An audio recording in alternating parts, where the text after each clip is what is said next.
ƴan uwa yana da kyau a yi sallar nan sosai. Salatu tasbih yana da kyau a koye ta, a sanya ake ta, bata da wahala saboda falalan da yake cikin ta. Sayyidina Abdullahi bin Abbas radiyallahu anhu yake cewa mahaifinsa Al-Abbas ibn Abdul Muttalib ya tambayi manzo Allah sallallahu alaihi wasallam, yake cewa manzo Allah ya annabi sallallahu alaihi wasallam yake ce masa ya Abbasu ya amma ya baffana. Ku ji kalmar da annabi ya amfani da shi, ala uudika, yanzu bazan baka ba, ala amnahuka, bazan danka maka ba, ala ahabuka, bazan tila maka ba in baka. Ka ji kalmomin saboda girman abin da annabi zai bai shi.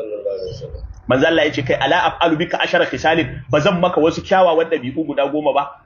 Idza anta fa'alta zalika, idan ka aikata abin da na baka din nan, gafarallahu laka zambaka, Allah zai yafe maka din laifinka. Awwalahu, laifin na farko, wa akhirahu da na ƙarshe, qadimahu tsohonsa, wa hadisahu da sabansa, kada'uhu wanda kai bisa kuskure, wa amdahu da wanda kai shi da gangan, sagirahu karami ne, wa kabirahu ko babba ne, sirrahu a ɓoye kai laifin, wa alaniyatahu ko kuma a bayyana ma kai, Allah tabaraka wa ta'ala zai yafi maka. Manzo Allah sallallahu alaihi wasallam sai ya bashi kaifiyan salatu tasbih. To yanda ake yin salatu tasbih, sallah ce ake yin ta raka'a 4. Ana yin ta raka'a 4.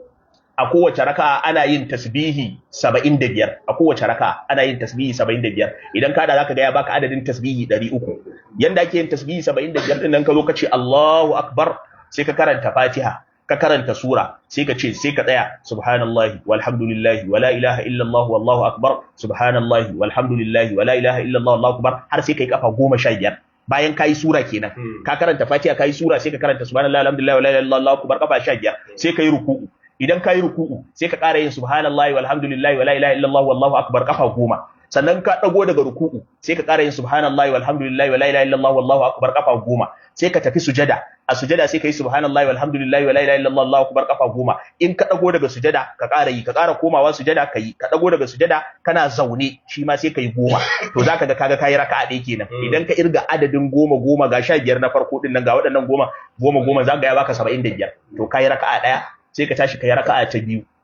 In kai raka'a ta biyu ita ma yanda kai wannan bayan Fatiha da sura, sai kai tasbihin nan kafa 15, ka tafi ruku'u 15, ka taso 15, tafi sujada ka tafi ruku'u 10, ka taso 10, ka tafi sujada 10, ka taso 10, ka tafi sujada ka taso haka 10. In kai raka'a biyu sai ka zauna. Wasu malamai suka ce a wajen tahiyya tasbihin ake so ka ƙara yi, suka ce kai tasbihin, kuma kai tahiyya shikenan. Wasu ma sun ce zaka iya yin sallama, amma dai an yi tunda annabi bai faɗa cikin hadisi ba, 4 kawai ake yi, sai ka tafi a 4. Da haka in ka zauna zaman tahiyya sai ka tashi, sai ka ƙara kawo raka'a biyun nan, su ma haka da wannan tsarin da aka yi da wannan kaifiya din, kowace raka'a tasbihi 75. To idan kayi kuma shikenan sai kai sallama. Manzo Allah sallallahu alaihi wasallam ya ga sayyidina Al-Abbas, ya ce masa inistadata an tusalliha fi kulli yawmin marra fa'al. In zaka iya kowace rana kayi ta so daya kayi.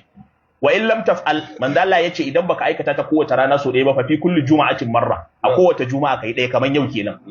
Fa in lam taf'al, idan ba za ka iya aikata ta kowace juma'a ba, fa fi kulli shahrin marra, a duk wata kai so ɗaya. Fa in lam taf'al, fa fi kulli sanatin marra, idan ba za ka iya aikata ta duk wata ba, a kowace shekara, duk Ramadana kenan misali, ka tabbatar kai ɗaya. Sannan shi ma in baka yi ba, fa fi umrika marra, a rayuwanka dai ka tabbatar kai so ɗaya.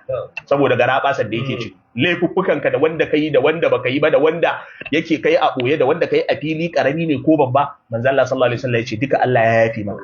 Allah ya yafi maka. Kuma irin wannan ne salatu tasbih din an yi, saboda tunda kaga an ce an yafe laifi, to muhallin karban addu'a kenan.